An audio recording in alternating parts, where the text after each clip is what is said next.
ना बनाने के फैसले पर नजरसानी का हुक्म दे दिया। लाहौर हाई कोर्ट का सरकारी वकील को हिदायत लेकर अदालत पेश होने का हुक्म। अदालत की नजर में JIT की कार्रवाई तजावीज थी। मजीद तफसीलात जानेंगे बोल न्यूज के नुमाइंदे अब्दुल रहमान से। जी अब्दुल रहमान, बताइएगा तफ्तीश में क्या बात सामने आई?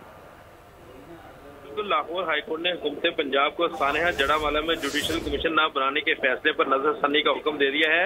अदालत ने कहा है कि JIT की कार्रवाई तजावीज की तफ्तीश नहीं, अदालत के नजदीक मामले की तफ्तीश होनी चाहिए। लाहौर हाईकोर्ट के जस्टिस आसिफ हफीज के रूबरू एडिशनल एडवोकेट जिला पंजाब सत्तार साल ने पेश होकर बताया कि हुकूमती रिपोर्ट के बाद इस अपील को खारिज कर दिया जाए, जबकि अदालत ने रिमार्क दिया कि पेश करता हुकूमती रिपोर्ट के तनाजुर में दरख्वास्त खारिज नहीं की जा सकती।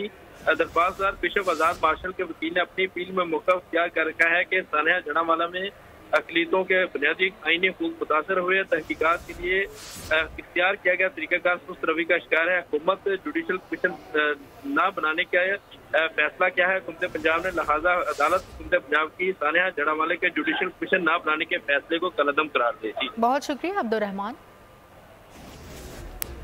और यहाँ खबरों का सिलसिला जारी है, वक्त हुआ एक ब्रेक का, आप हमारे साथ रहें।